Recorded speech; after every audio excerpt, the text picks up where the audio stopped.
Over the years, we received a lot of uncommon questions.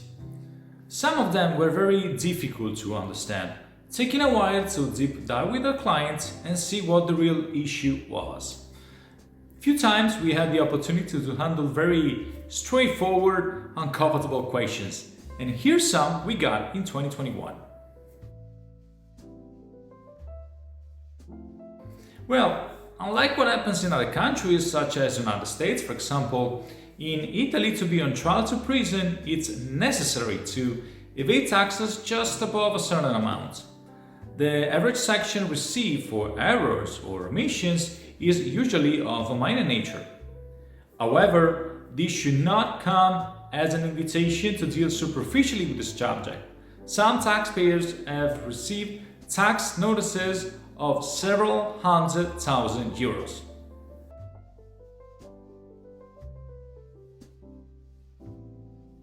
There is no simple answer to this question. The average tax burden in Europe stands at 40%, with peaks of almost 50% in Denmark.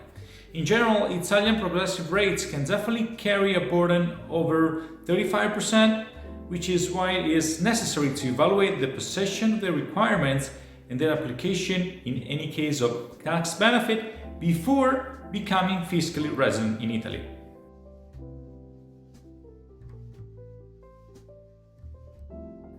Well, let me tell you this story.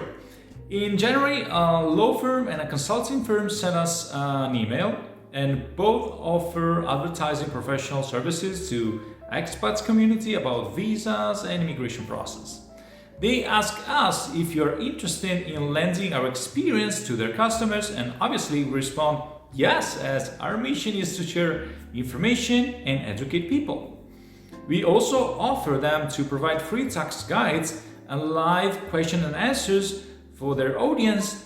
And you know what? In response, both of them ask us how much are we willing to pay for that. In other words, they expected us to pay 20 to 10% commission for every customer brought. So back to the question, our policy is not to pay any professional for word of mouth or customers for their reviews. We truly believe in reciprocity. We want the market to say what we're worth without any kind of pressure.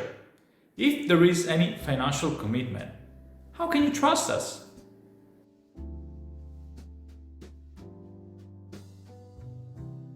It feels like a big brother is watching you, right? We are in 2022 and recent internet and virtual solutions definitely help the radio agency to check almost all movements on your bank account.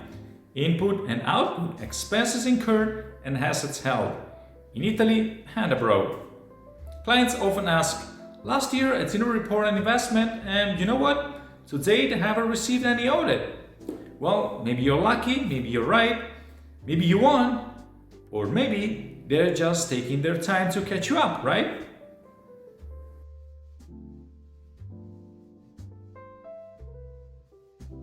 Well, as in other countries, it's possible if you don't have any income or asset.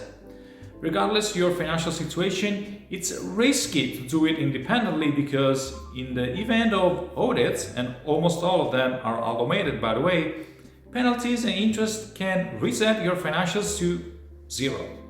If it seems like there is no way out of it, finally, we work on a legal system not to avoid paying taxes in Italy, but to legally avoid being considered fiscally resident here while spending most of the year in our country. So, no more worries about the 183 days rule. It could change the rules of the game for many of you. What do you think?